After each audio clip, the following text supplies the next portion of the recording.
33절까지 우리 한 절씩 교독하시겠습니다. 고린도전서 10장 24절부터 33절을 제가 24절 먼저 봉독하도록 합니다. 누구든지 자기 유익을 구하지 말고 남의 유익을 구하라. 이는 땅과 고에 충만한 것이 주의 것입니다. 가고자 하거든 너희 앞에 차려놓은 것을 무엇인지 양심이라 묻지 말고 먹으라. 28절입니다. 누가 너희에게 이것이 재물이라 말하거든 알게 한 자와 그 양심을 위하여 먹지 말라.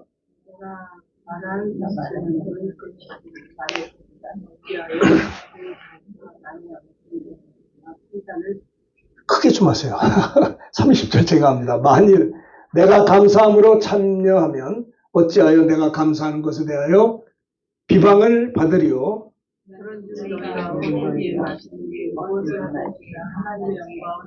유대인들에게나 헬라인에게나 하나님의 교회나 거치는 자가 되지 말고 나와 같이 모든 일에 모든 사람을 기쁘게 하여 자신의 유익을 구하지 아니하고 많은 사람의 유익을 구하여 그들로 구원을 받게 하라. 아멘.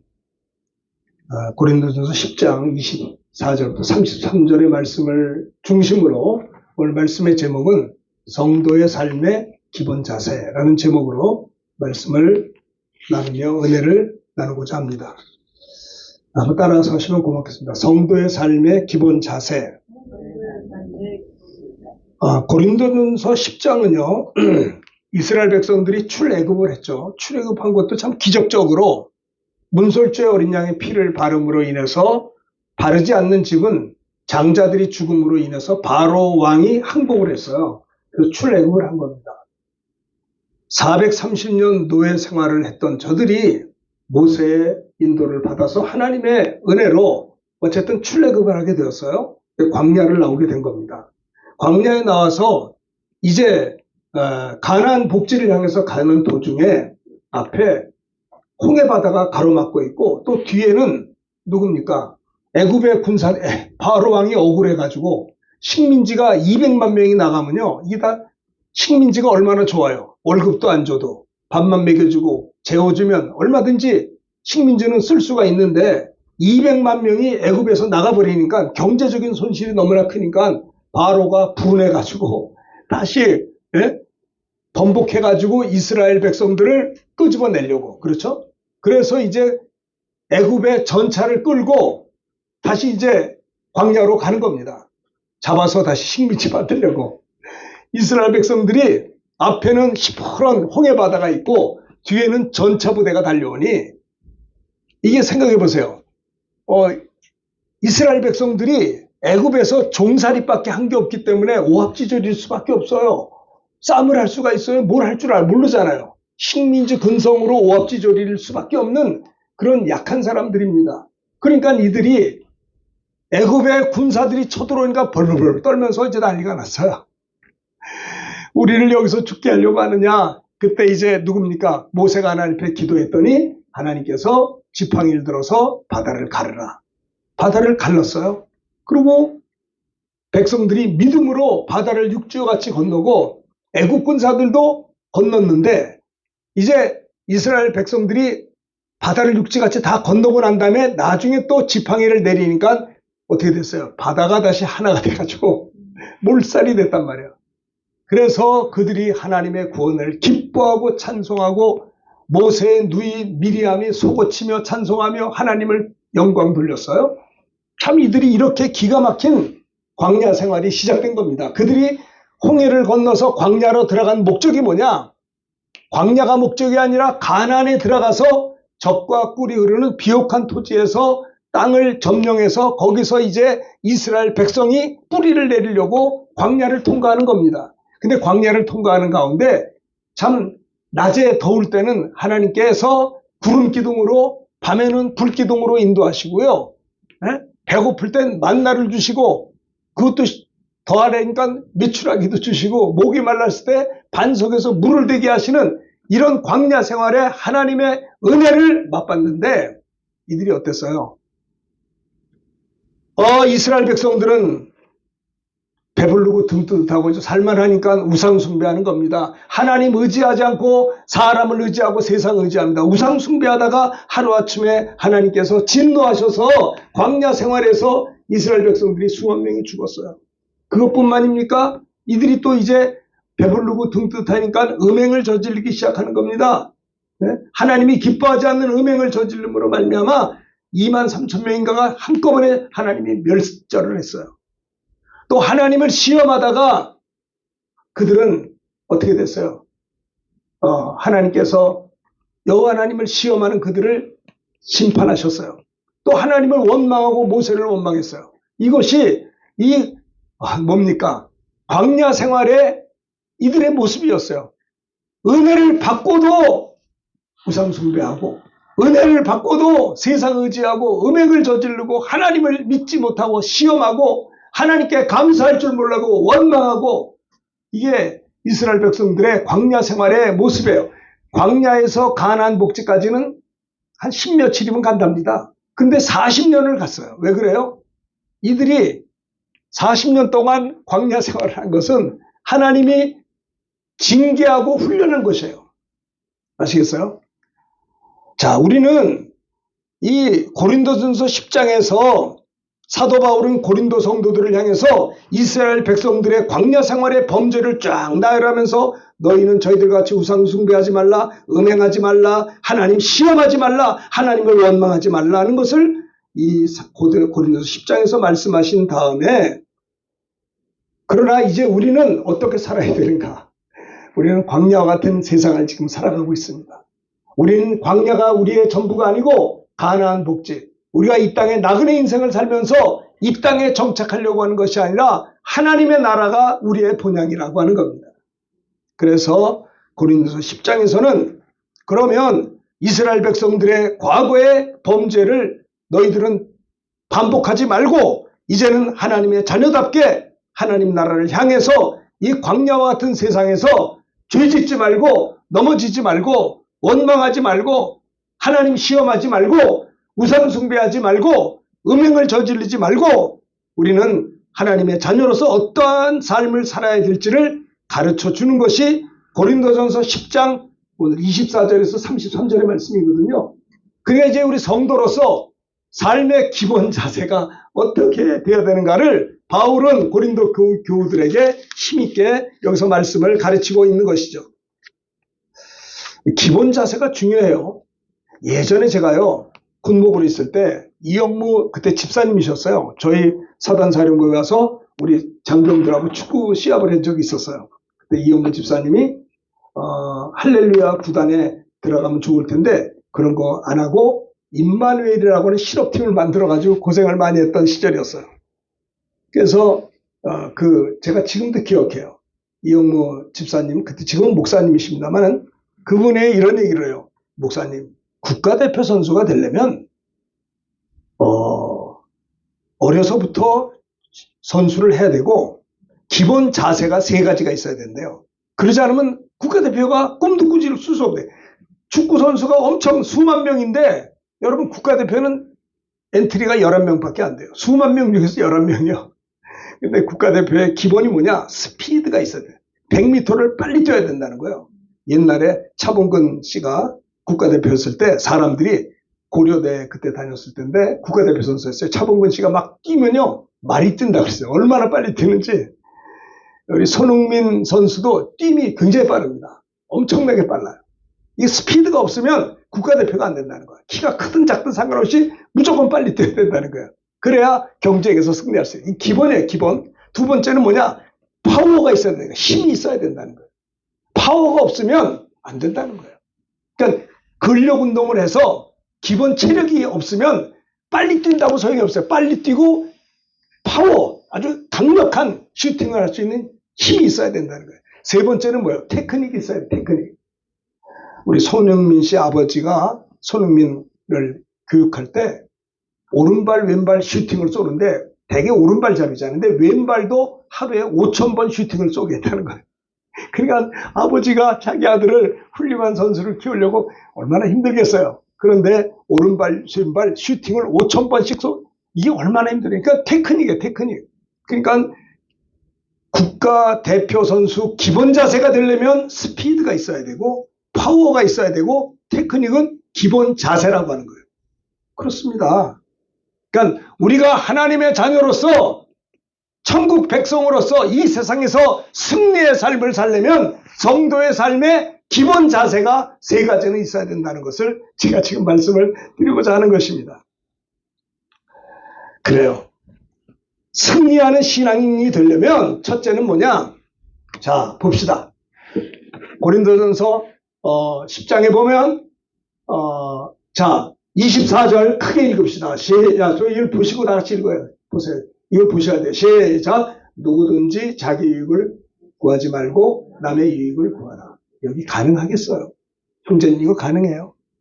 누구든지 자기 유익을 구하지 말고 남의 유익을 구하라는 거예요. 이웃의 유익을 구하라는 거예요. 와, 이거요 쉬운 건데 성도의 삶의 기본 자세. 여러분 축구 국가대표 선수가 되려면 여기 저를 보셔야 되는 보라니까요. 저를 보세요. 저를 보고 설교 들으세요. 형제도 저를 보세요. 여기 보세요. 나를 눈을 마주치라고. 여기 보세요. 다. 자, 여러분 국가대표가 되려면요 멍하게 있으면 후보도 되지 않아요. 여러분 승리하려면 스피드가 있어야 되고 파워가 있어야 되고 테크닉 하려면 이게 얼마나 땀을 흘리는 줄 아세요? 신앙생활에도 기본 자세가 없으면 안 되는 거예요. 성도의 삶의 기본 자세 첫 번째는 뭐냐?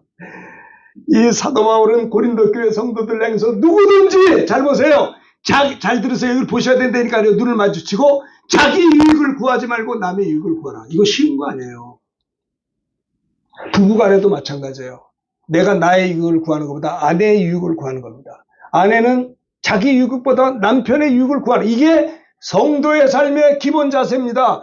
목사님은 집사님의 유익을 구해야 되고, 집사님은 그러니까 목사님들은 어떻게 하면 우리 집사님을 영육간에 성공시킬 수 있을까 기도해야 되고, 집사님은 어떻게 하면 우리 담임 목사님을 영육간에 목회에 성공할 수 있을까 유익을 구하라는 거예요.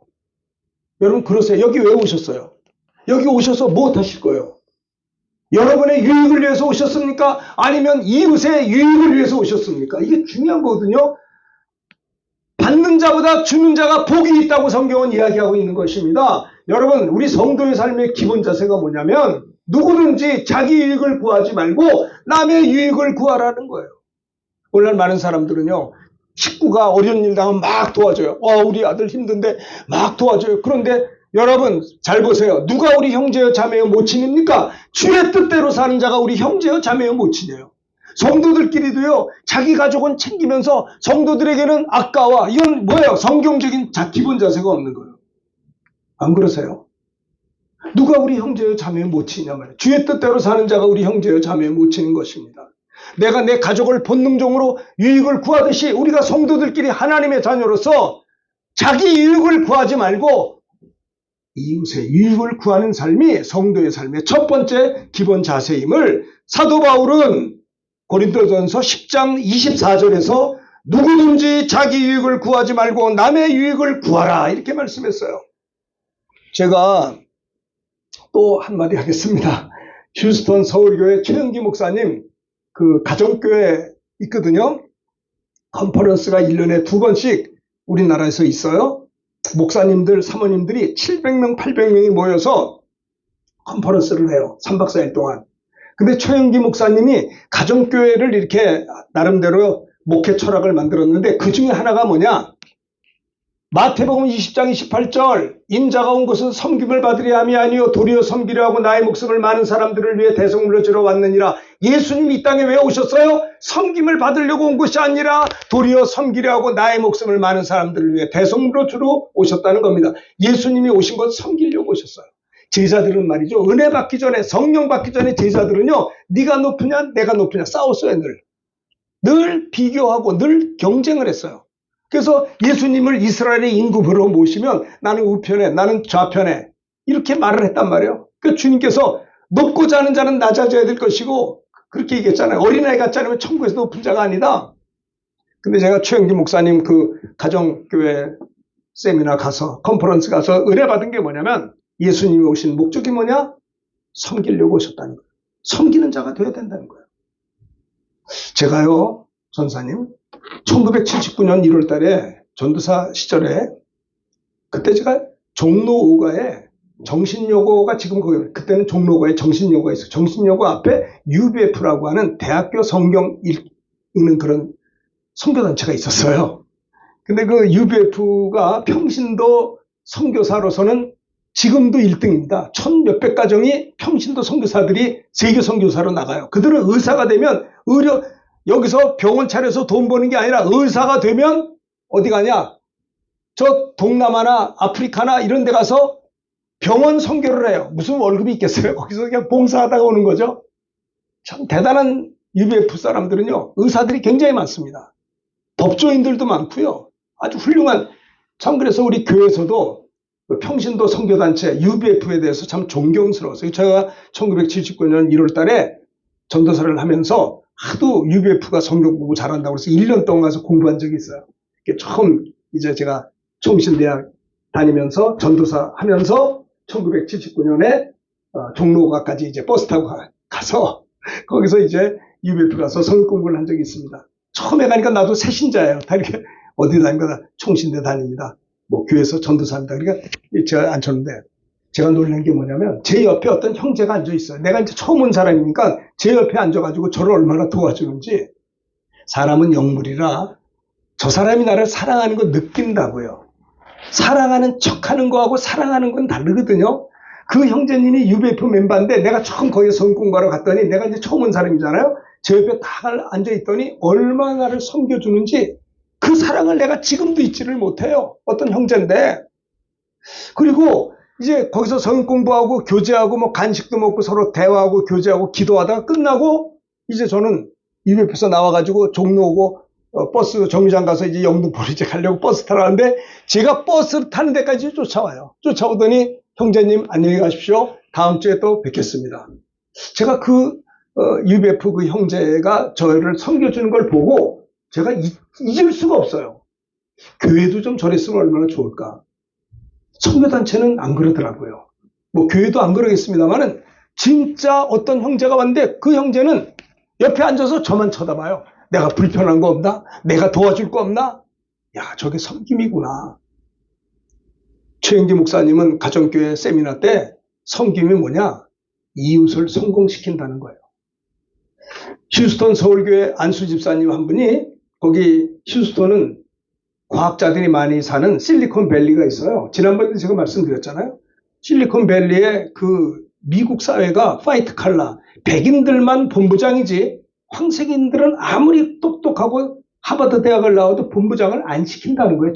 전례적으로 볼 때 화이트 칼라, 백인들이 많잖아요. 그러니까 황인들이 가서 하버드에서 박사를 받아가지고 실리콘밸리에서 연구소에서 연구원이 됐어도 본부장까지는 못 올라간다는 거예요. 그런데 그 휴스턴 서울교회 그 최영기 목사님 교회 안수 집사님이 우리 한국 집사님이죠. 안수 집사님인데 그분이 실리콘밸리의 그 연구소에 박사들 모인 데서 본부장이 됐다는 거예요. 그래서 최영기 목사님 너무 깜짝 놀라서 그 집사님 불렀대요. 아니 집사님은 어떻게 했길래 본부장 그 박사들 모이는 연구소의 본부장은 다 백인들만 하는데 아니 어떻게 한국인이 본부장이 됐습니까? 신기합니다. 축하합니다. 그랬대요. 그러더니 당신이 본부장 된 비결이 뭐냐 물어보니까 그 집사님이 이런 말을 했대요. 목사님한테. 목사님 저는 여기 미국에 유학 가서 박사학위 받아서 연구원으로 와서 신입사원 때부터 제가 한 일이 뭐냐면 내가 누구를 만나든지 내가 저분을 성공시켜야겠다. 이렇게 살았다는 거예요. 나의 자기 유익을 구하는 게 아니라 이웃의 유익을 구하는 그런 삶이 성경적인 줄 알고 자기가 그 연구원에서 어떤 일을 하든지 다른 동료가 올 때마다 누구를 만날 때마다 그 사람을 생각하기를 내가 저 사람을 어떻게 하면 성공시킬 수 있을까 섬겼다는 거예요. 그렇게 하다 보니까 전사님 이분이 본부장까지 올라간 거예요.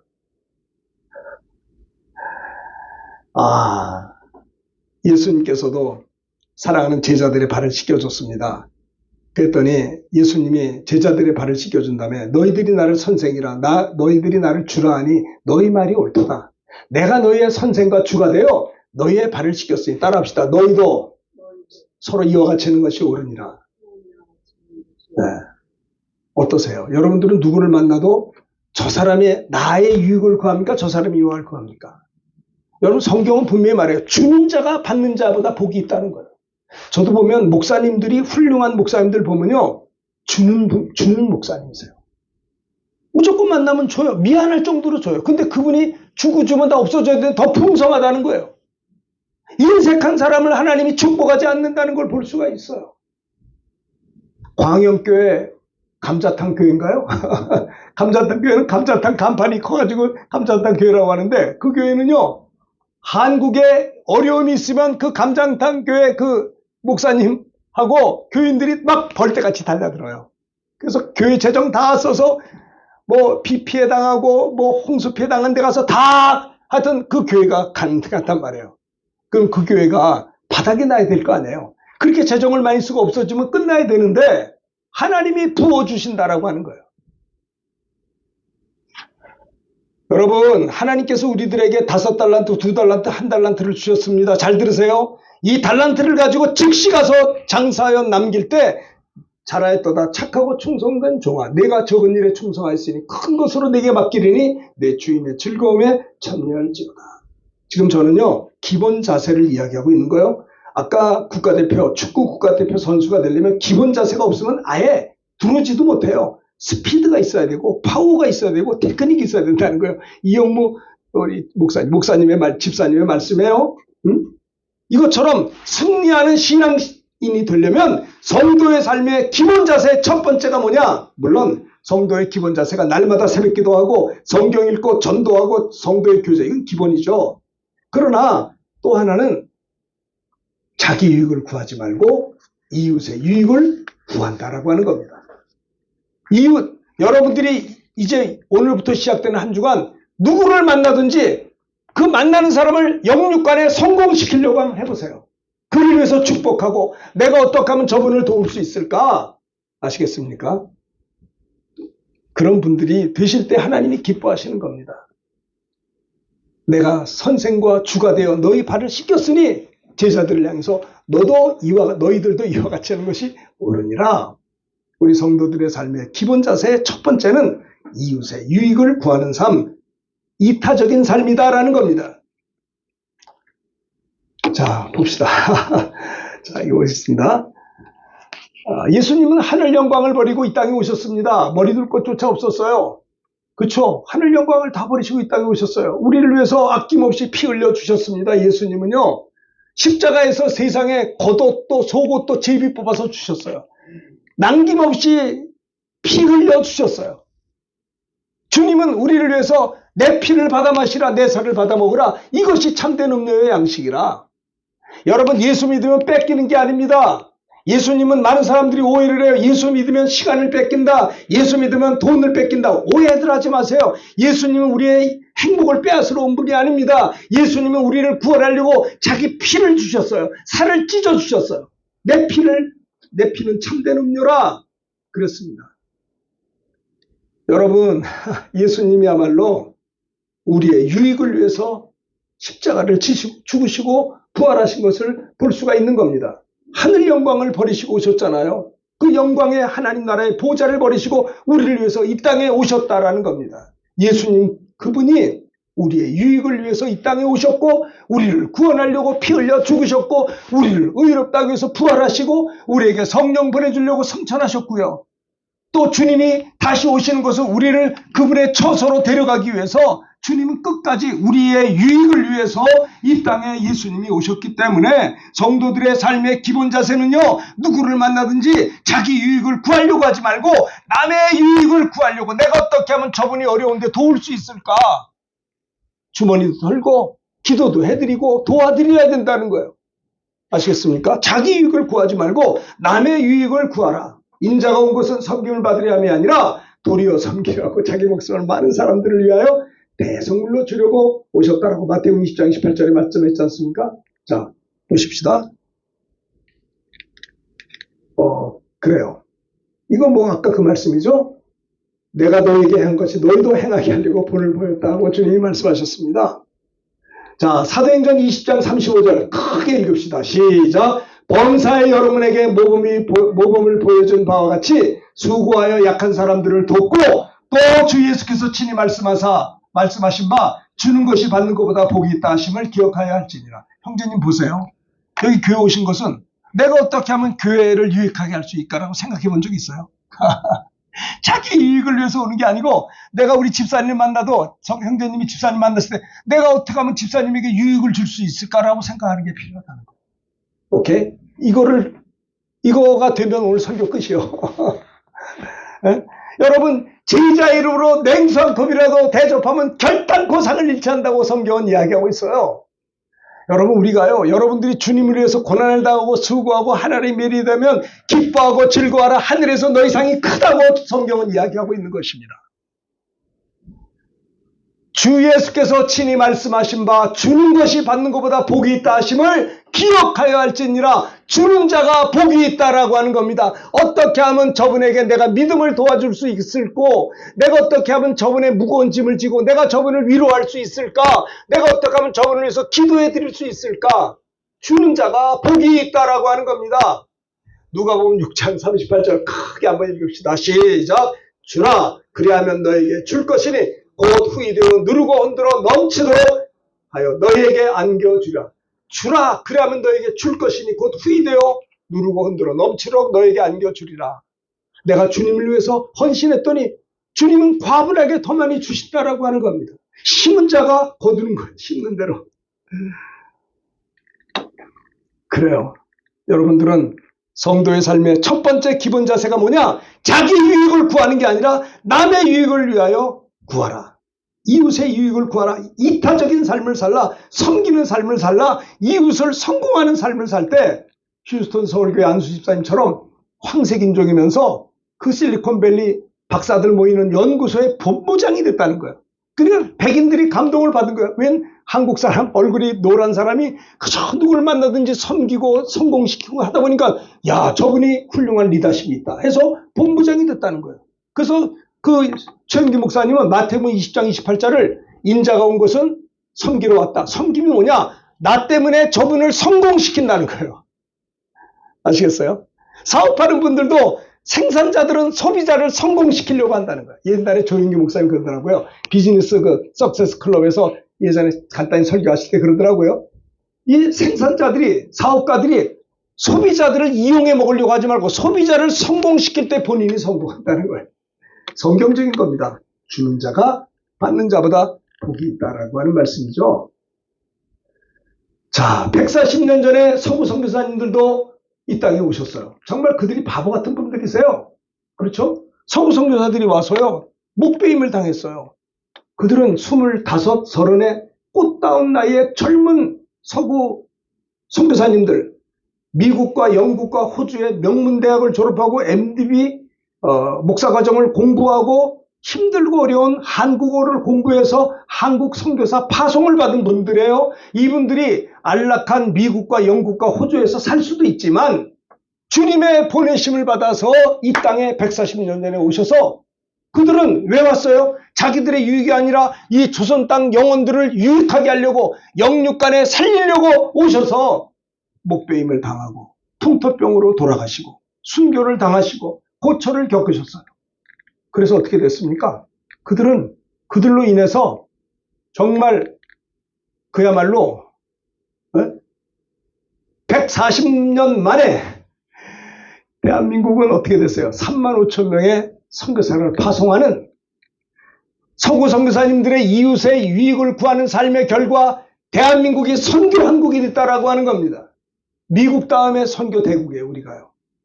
얼마나 축복을 받았습니까? 그것이 그냥 된 것이 아니라 140년 전에 서구 선교사님들의 헌신과 순교하기까지 우리 대한민국 사람들의 영육간을 유익을 주려고 오셔서 헌신했던 결과가 이런 열매가 있을 뿐만 아니라 아마 그 하늘 나라에 가서도 그 선교사님들의 상이 클 거예요. 그렇지 않겠습니까?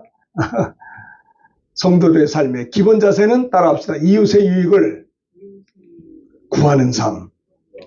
예배 끝나고 집에 들어가서 내가 어떻게 하면 내 아내를 유익하게 할 수 있을까? 내가 어떻게 하면 내 딸들을 유익하게 할 수 있을까? 예배 끝나고 집에 돌아와서 사장님들은 내가 어떻게 하면 사원을 유익하게 할 수 있을까? 사원들은요, 사장님들을 내가 어떻게 하면 저분을 성공시키고 훌륭한 사장으로 만들 수 있을까? 서로 이웃의 유익을 구하는 삶이 주님의 명하시는 삶이라고 하는 겁니다. 자기 유익을 구하는 게 아니에요. 남의 유익. 어떻게 하면 내가 봉사할 수 있을까? 예배당에 와서도 어떻게 하면 내가 봉사할 수 있을까? 오늘 우리 집사님이 지팡이 짚고 다리 다쳤는데도 만났는데 이만큼 뭘 줘요. 뭔가는 감자를 줘요. 뭐요? 이 무거운 걸. 그 내가 또 들었죠. 목사님 이거 점심 때 먹으라고 감자를 가져왔어요. 이게 참 사랑하죠. 이웃의 유익을 위하는 삶이에요. 제자의 이름으로 냉수 한 컵이라도 접대하면 결단코 상을 잃지 않는다는 거예요. 자, 두 번째, 성도의 삶의 기본자. 첫 번째는 이웃의 유익을, 두 번째는 31절 다 같이 읽읍시다. 시작. 그런즉 너희가 먹든지 마시든지 무엇을 하든지 다 하나님의 영광을 위하여 하라. 그래, 우리가 먹든지 마시든지 뭘 하든지 이게 하나님의 영광이 되는가 안 되는가 생각해 보세요. 내가 잠을 자는 것도 왜 자는가? 깨서 뭐 하려고 하는가? 내가 어떤 학교를 입학하는 것도 이것이 하나님께 영광이 되는가 아니면 나를 위한 것인가를 생각해 봐야 돼요. 너희가 먹든지 마시든지 뭘 하든지 다 하나님의 영광을 위해서 하라는 겁니다. 하나님의 영광이 아니라고는 안 해야 됩니다. 뭘 하든지 다 하나님의 영광을 위한 삶을 두 번째 기본 자세예요. 여러분 아까도 얘기했지만은 축구 선수들 국가대표는 기본 자세가 없으면 아예 오지도 못해요. 하나님 나라의 국가대표 선수가 되려면 기본 자세가 있어야 돼요. 이웃의 유익을 위해서 구하는 삶이 있어야 되고, 두 번째는 나의 영광이 아니라 하나님의 영광을 위한 삶이, 이것이 두 번째 하나님 나라의 성도의 삶의 기본 두 번째 자세다라고 하는 겁니다. 예수님이 이 땅에 오셨을 때도 지극히 높은 곳에서는 하나님께 영광이요, 예수님이 오신 것도 하나님께 영광 돌리려고 오신 거예요. 천사들이 찬송했잖아요. 호련히 수많은 천군이 그 천사와 함께 하나님을 찬송해 이르되, 누가복음 2장 14절 지극히 높은 곳에서는 하나님께 영광이요. 예수님의 탄생이 뭡니까? 하나님께 영광 돌리려고 예수님이 오셨다는 거예요. 우리가 이 땅에 태어난 것도 하나님께 영광 돌리려고 하나님이 우리를 이 땅에 보내주셨다라고 하는 겁니다.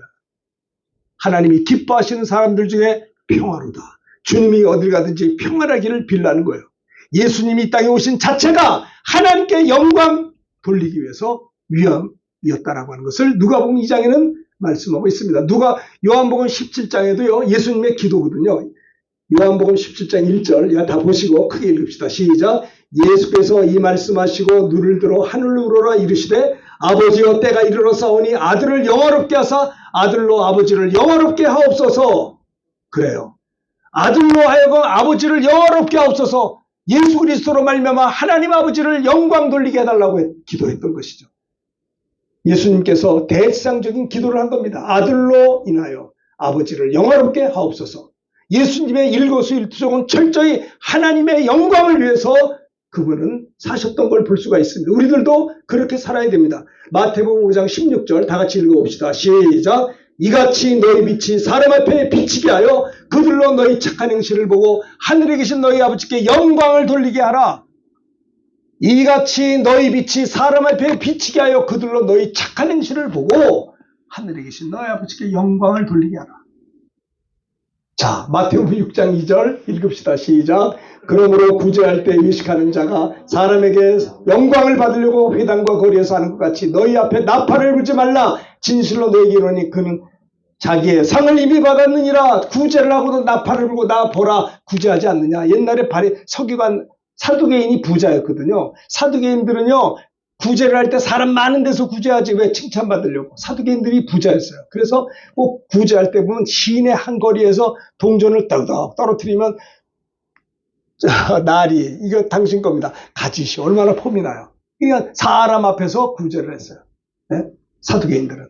그때 주님께서 외식하는 자애가 사람에게 영광을 들리고 회당과 거리에서 하는 것 같이 너희 앞에 나팔을 불지 말라. 구제할 때 말입니다. 진실로 너희에게 이르노니 그는 자기 상을 이미 받았느니라. 이제 대한민국이 이제 이렇게 장마철에 홍수가 나고 많이 있으면 이제 이거 다 끝나고 이제 폭염이 시작될 거예요. 분명히 엄청 더운 게 한 달 됐던데, 그러면 이제 신문에 대문짝밖에 신문이 나요. 아무개 회장 20억 헌금 이렇게 좀 하면 사진은 돈을 많이 내서 크게, 물론 이해는 해요. 사진 내는 게 나쁘다 좋다를 말하기 전에 그렇게 다 얼굴을 내면 하늘에 가서 받을 게 없는 거예요. 그렇죠? 나팔을 은밀 중에 도울 때 하늘에서, 그러니까 여기서 박수를 받아버리면 그들은 자기 상을 이미 받았기 때문에 하늘의 상이 없다라고 하는 것을 이야기하는 겁니다. 우리는 하나님께만 영광을 돌리는 삶이 성도의 삶의 기본 자세 두 번째. 첫 번째는 뭐라고요?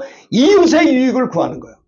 내가 어떤 분을 만나도 어떻게 하면 내가 저를 신앙적으로나 모든 면에서 내가 저에게 도움이 될 수 있을까?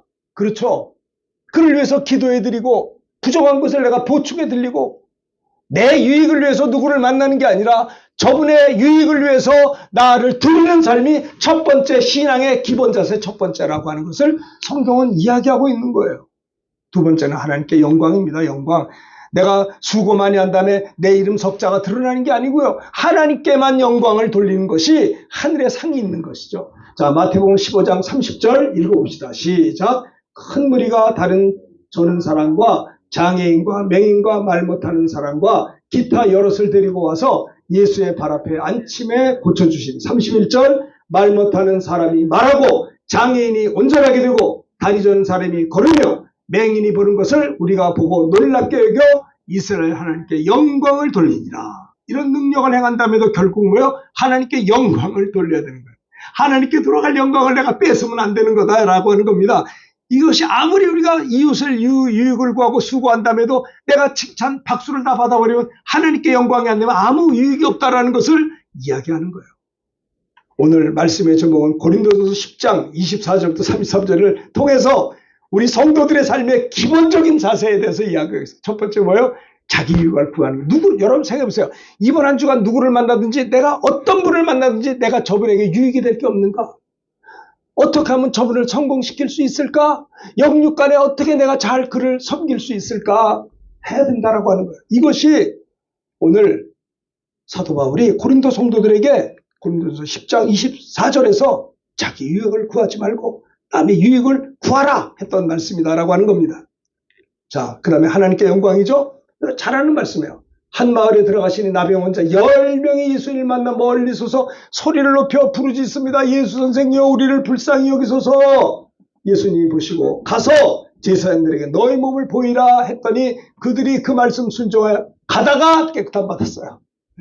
제사장한테 갔다가 나병 환자라는 걸 발견하면요, 격리 수용을 해야 돼요. 그런데 이들은 주님의 말씀을 믿었기 때문에 제사장에게 가라. 네? 그들을 불쌍히 여기 있어서 할 때 그들을 보고 가서 제사장에게 보이고 너희 몸을 보여라. 제사장에게 가서. 근데 가다가 곧 깨끗한, 순종하다가 깨끗한 받은 거예요. 여러분, 하나님의 능력이 어디냐? 말씀에 순종할 때 깨끗한 받게 되는 겁니다. 말씀에 순종하기로 작정할 때 그때 하나님이 역사하세요. 형제님 아시겠어요? 말씀에 순종할 때. 말씀 순종하는 게 쉬운 게 아니에요. 말씀 순종하다 보면요, 손해 많이 봐요. 말씀 순종하다 보면 골동품 소리도 들어요. 말씀 순종하다 보면 앞뒤가 꽉꽉 막힌 것처럼 보이나? 아니에요. 말씀에 순종하여, 그저 순종하여 제사장에게 몸을 보이러 가던 길에 하나님의 능력이 나타난 겁니다. 오늘날 많은 사람들이 왜 능력을 받지 못하느냐, 승리하지 못하느냐, 하나님의 응답이 없느냐, 말씀에 순종이 없어요. 불순종한다 이 말이에요. 불순종 아들들 가운데 역사하는 마귀에 붙잡혀서 그런 거예요. 불순종하니까 애들에서 쫓겨났고 불순종하니까 사울이 폐위가 된 거 아십니까? 그래서 어쨌든 순종하여 가다가 깨끗함 받았다는 겁니다. 10사람 중에 한 사람이 자기가 낳은 것을 보고 큰 소리로 하나님께 영광을 돌리며 돌아와서 예수님 발 앞에 엎드려 감사하니 사마리아 사람이었습니다. 예수님이 말씀합니다. 10사람이 다 깨끗함 받지 않았느냐? 그 아홉은 어디 있느냐? 다 고침받았는데도 감사할 줄 모르는 자들에게, 이 이방인에게는 하나님께 영광을 돌려온 자가 없느냐? 그들에게 이르시되 일어나 가라. 내 믿음이 너를 구원했느니라. 감사할 줄 아는 자에게 더 큰 은혜를 주신 것을 볼 수가 있어요. 사람들은 은혜 받고 난 다음에도 그때뿐이야. 아이고야 답답해요. 주님은 그 아홉은 어디 있느냐? 그쵸? 우리가 이와 같이 감사하는 자가 될 때, 네? 하나님께 영광을 돌리러 올 때 하나님이 그에게 더 큰 축복을 주신 것을 볼 수가 있는 것입니다. 성도의 삶의 기본 자세 두 번째가 뭐라고요? 하나님의 영광을 위한 삶을 살기로 작정해야 돼요. 어떤 경우에서도 여러분들이 아무리 훌륭한 일이라고 선한 일을 했다 할지라도 하나님께 영광을 돌려야지 내가 올라가면 이게 안 되는 거예요. 조심해야 되는 거예요. 그렇죠? 하나님 영광을 위한 삶, 이 두 번째 기본 자세다라고 하는 겁니다. 요한복음 12장 42절 그러나 관리 중에 그를 믿는 자가 많대 바리새인들 때문에 예수 믿는 걸 드러나게 말을 못해요. 예수 믿는 거 드러나게 말했다가 바리새인들에게 출교를 당할까 봐 두려워했어요. 어떤 바보들은. 그들은 사람의 영광을 하나님의 영광보다 더 사랑했기 때문에 그래요. 하나님의 영광을 바라보지 못했기 때문에 사람을 두려워했다라고 하는 것을 요한복음 12장에서는 말씀하고 있는 것입니다. 자, 사도행전 12장 23절 크게 지난번에도 했지만 읽읍시다. 시작. 헤롯이 영광을 하나님께 돌리지 아니하므로 주의 사자가 곧 친히 벌레 먹혀 죽으니라. 하나님께 영광 돌리지 않을 때 헤롯 왕이 벌레에게 먹혀 죽였다는 거예요. 하나님의 영광을 위한 삶이 우리가 일생을 주님 몸된 교회에서 이웃을 위하여 수고하고 애쓰고 헌신하고 했다 할지라도 내가 하나님께 돌아갈 영광을 가로채서는 안 되고 하나님의 영광을 위한 삶이 두 번째 기본적인 자세임을 고린도전서에서는 바울이 고린도 교회 성도들에게 이야기하고 있는 것입니다. 로마서 11장 36절 크게 읽읍시다. 시작. 이는 만물이 주에게서 나오고 주로 말미암고 주에게로 돌아갑니다. 그에게 영광이 세세 있을지로다. 아멘. 만물이 주님께로부터 나왔고요. 나 만물이 주님에게로 돌아갈 겁니다. 그에게 영광이 세세 있으리로다. 사도 바울이 로마서 11장에서 하나님께 영광이 세세 있을 것을 찬송했습니다. 자, 고린도전서 6장 19절 읽읍시다. 시작. 너희 몸은 너희가 하나님께로부터 받은 바 너희 가운데 계신 성령의 전인 줄을 알지 못하느냐? 너희는 너희 자신의 것이 아니라 20절입니다. 값으로 산 것이 되었으니 그런즉 너희 몸으로 하나님께 어떻게 해요? 영광을 돌리라는 거예요. 하나님께 영광. 너의 몸은 하나님의 성전이라 이 말.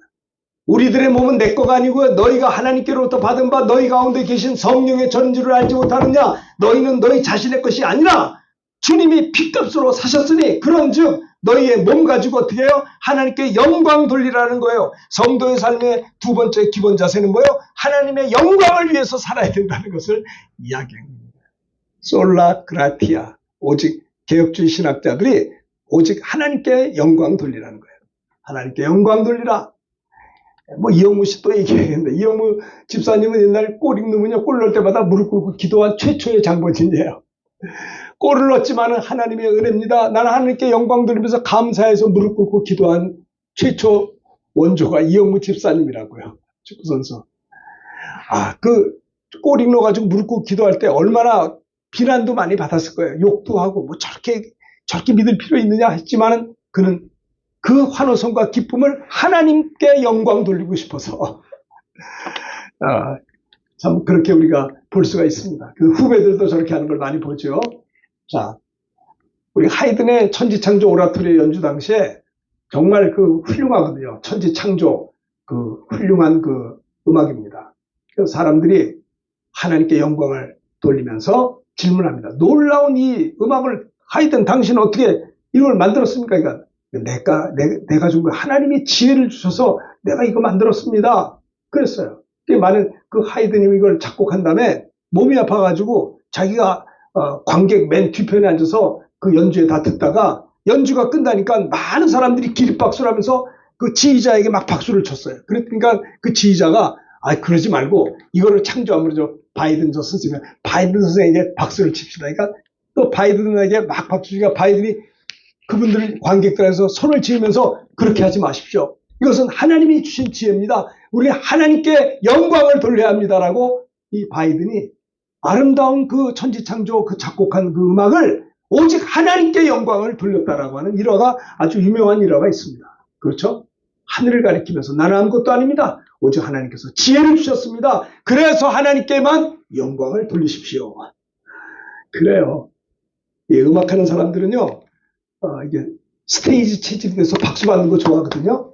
음악하는 사람들은요, 누가 박수 쳐주는 거 기대를 한단 말이에요. 근데 사실은 하나님께 돌아갈 영광을 내가 받으면 안 된다라는 거예요. 조심해야 돼요. 특별히 하나님을 찬송하는 것은 하나님께 영광을 돌리려고 하는 것이다라고 하는 것을 이야기하고 있는 것이죠. 자, 성도의 삶의 기본 자세 첫 번째는 뭐예요? 자기 이익을 구하지 말고 여러분 24절 하나만 잘해도 은혜 많이 받습니다. 이거요 24절 요 한 절만 가지고도 여러분들이 한 주간 살면 은혜 받는다니까요. 누구를 만나든지 내가 무슨 일을 하든지 내가 어떤 분과 대화하고 전화하든지 내 유익을 구하는 게 아니라 내가 어떻게 하면 저분의 유익을 구할 수 있을까? 이웃을 섬김을 가지는 삶, 나 때문에 이웃을 어떻게 하면 주 안에서 성공시킬 수 있을까라고 하는 삶을 가지면 하나님이 역사하신다니까요. 주는 자가 받는 자보다 더 복이 있다니까요. 성도의 삶의 기본 자세가 첫 번째가 이웃의 유익을 구하는 삶. 여러분들 오늘 예배 끝나고 이제 내일부터 월요일이 시작되는데 뭐 친구를 만나든 누구를 만나든 전화가 오든 어떤 게 되든 내 유익을 위해서 저 사람 만나는 게 아니고요. 어떻게 하면 남의 이웃을 유익을 구할 수 있을까? 그렇게 하다 보면 하나님이 역사하기 시작해요. 예수님도 섬김받으러 온 것이 아니요. 섬기려고 오셨고 어떻게 하면 자기 목숨을 많은 사람 여러분 성도의 삶의 기본 첫 번째 이 대단히 중요한 겁니다. 아무리 설교를 들으면 뭐합니까? 자기 욕심 가지고 살면 안 돼요. 하나님이 역사하지 않는다니까. 자기 유익을 구하는 것이 아니라 남의 유익을 구하는 삶. 그럼 그분도 알아요. 아, 저분이 날 사랑하는구나. 내가 저분을 위해서 기도하는 걸 저분이 알아요. 이웃의 유익을 위해서 구하는 삶을 살다 보면 그때 하나님이 역사한다는 거야. 두 번째는 뭐예요? 뭘 하든지 내 영광 쟁취하는 게 아니라 다 하나님의 영광을 위해서 하나님의 영광을 위한 삶. 세 번째는 모든 사람을 기쁘게 하여 구원을 받게 하라. 따라합시다. 다른 사람들의 구원을 돕는 삶. 내가 누구를 만나든지 어떻게 하면 저 사람이 예수 잘 믿어서 구원에 이를 수 있을까? 이 다른 사람의 구원을 돕는 삶이 세 번째 성도의 삶의 세 번째 기본 자세다라고 하는 겁니다. 자, 33절 읽어봅시다. 다 같이 읽읍시다. 크게 읽읍시다. 시작. 나와 같이 모든 일에 모든 사람을 기쁘게 하여 자신의 유익을 구하지 아니하고 많은 사람이 유익을 구하여 그들로 구원을 받게 하라. 여러분이 누구를 만나든지 그를 유익하게 하고 기쁘게 해서 그가 하나님 앞에 구원받을 수 있도록 예수 믿을 수 있도록 하라는 거 하는 것입니다. 궁극적으로 이웃의 유익을 구하며 하나님께 영광을 돌리는 삶의 궁극적인 목적은 뭐냐? 이로 인하여 우리를 만나는 자마다 유익하고 기쁘게 해서 그들로 아무쪼록 구원을 받을 수 있도록 내가 누구를 만나든 저가 구원을 받을 수 있도록 돕는 삶을 사는 것이 성도의 삶의 세 번째 기본 자세다라고 하는 것을 여러분이 기억하셔야 되겠습니다. 모든 사람을 기쁘게 하여 구원을 받게 하라. 우리가 코로나 전에는 우리가 이 신방화역 6번 출구에 이제 파라솔을 갖다 놓고 커피포트하고 이렇게 해가지고 전도를 했었어요. 많은 사람들이 지나가다가 커피 한 잔 마시고 사탕도 먹고 파라솔에 들어오면 차 한 잔 마시면서 복음을 전했어요. 커피 한 잔 마시면서 그게 무슨 생각일까요? 야, 이렇게 누가 나를 사랑해 주는구나. 그 마음이 기쁘잖아요. 모든 사람 마음을 기쁘게 하여 그래서 그들로 구원을 도와주는 거예요. 전도했다 이 말이에요. 전도. 다른 사람들의 구원을 돕는 삶이 전도예요. 자, 고린도서 1장 21절 읽읍시다. 시작. 하나님의 지혜에 있어서는 이 세상이 자기 지혜로 하나님을 알지 못하는 거로 하나님께서 전도에 미련한 것으로 믿는 자들을 구원하시기를 기뻐하셨도다.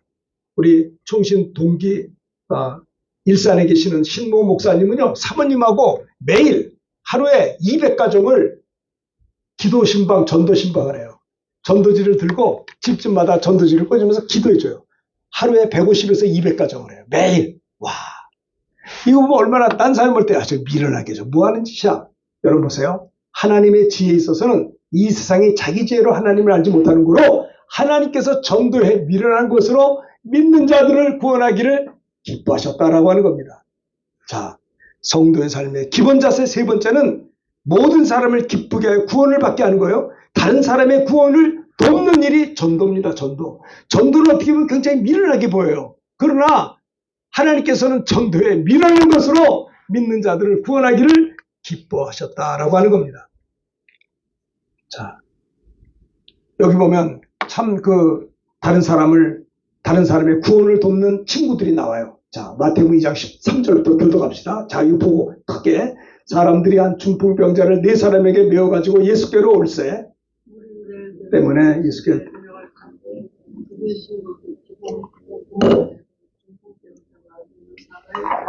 예, 사람들이 한 중풍병자를 4명이 메워가지고 예수님 앞에 왔는데 많은 사람들 때문에 예수님에 접근할 수가 없어서 예수님 계신 곳에 지붕을 뜯어 구멍을 내고 그 중풍병자를 누운 상에 4명의 친구가 내렸다는 거예요. 뭐예요? 다른 사람의 구원을 돕는 내 친구를 볼 수가 있어요. 자, 5절 다 같이 보시겠습니다. 시작.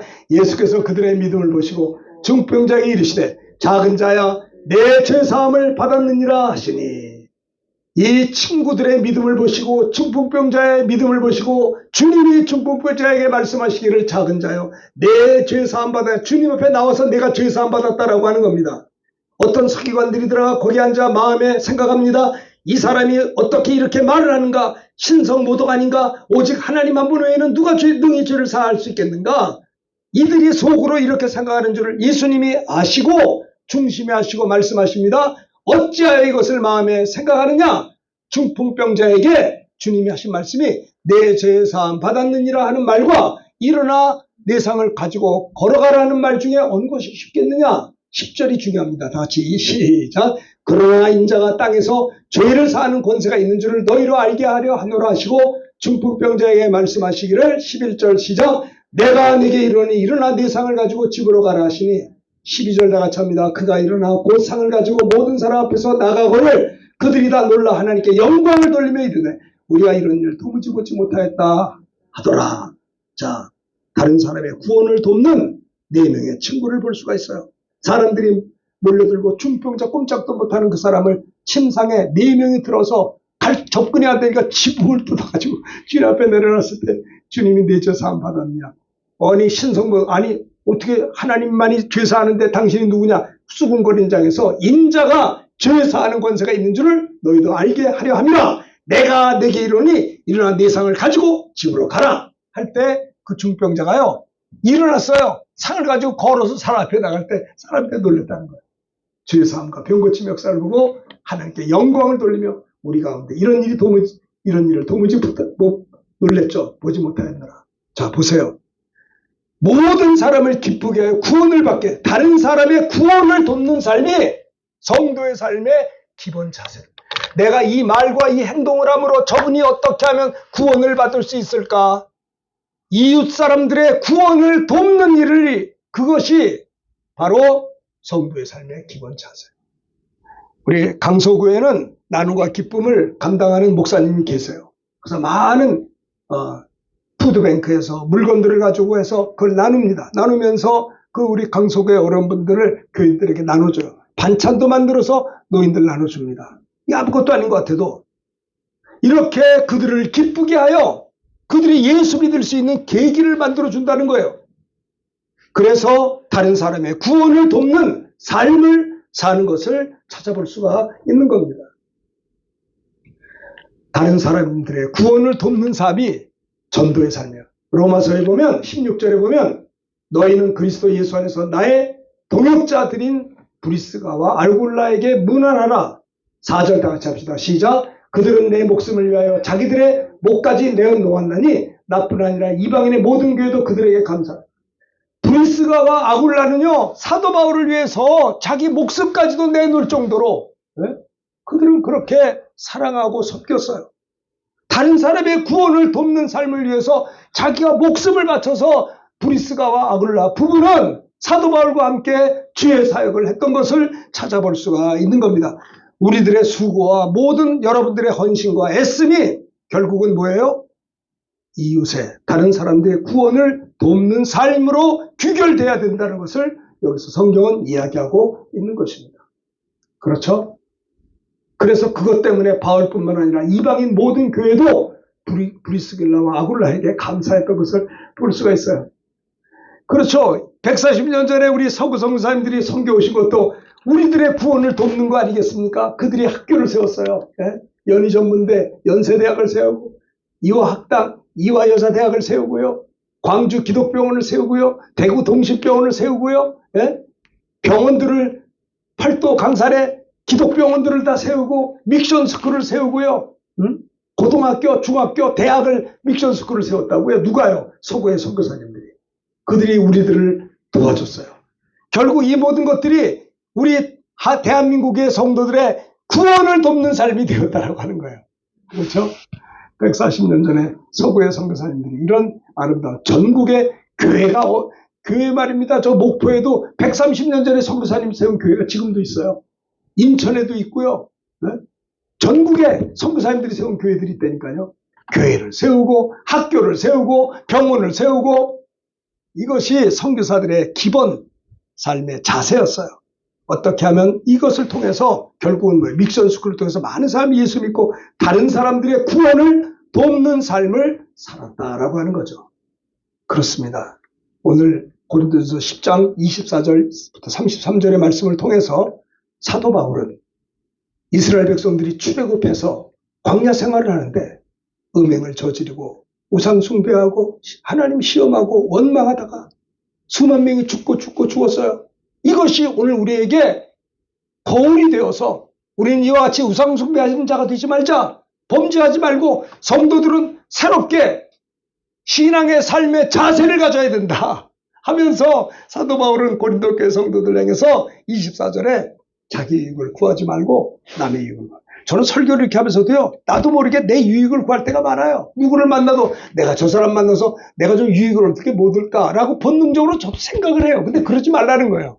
내가 누구를 만나든지 내 욕심만 가지고 하지 말고 주님의 이름으로, 성경은 말합니다. 너희 안에 이 마음을 품으라. 그리스도 예수의 마음이니. 그래서 저의 삶의 기본 자세 첫 번째는 나의 유익을 구하는 것보다 나를 만나는 자의 어떻게 하면 유익을 구할 수 있을까?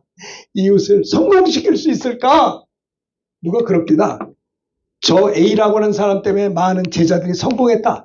많은 사람을 성공시킨 사람이 성공한 사람이래요. 자기 혼자 성공이 아니고 그런 표현을 하는 것이 참 지당하다 생각합니다. 성도의 삶의 기본 자세는 뭐라고요? 누구를 만나든지 이웃의 유익을 구하는 삶. 내가 저분을 위해서 뭘 기도해 줄까? 내가 무슨 말로 위로할까? 내가 어떻게 하면 저를 잘 섬길 수 있을까?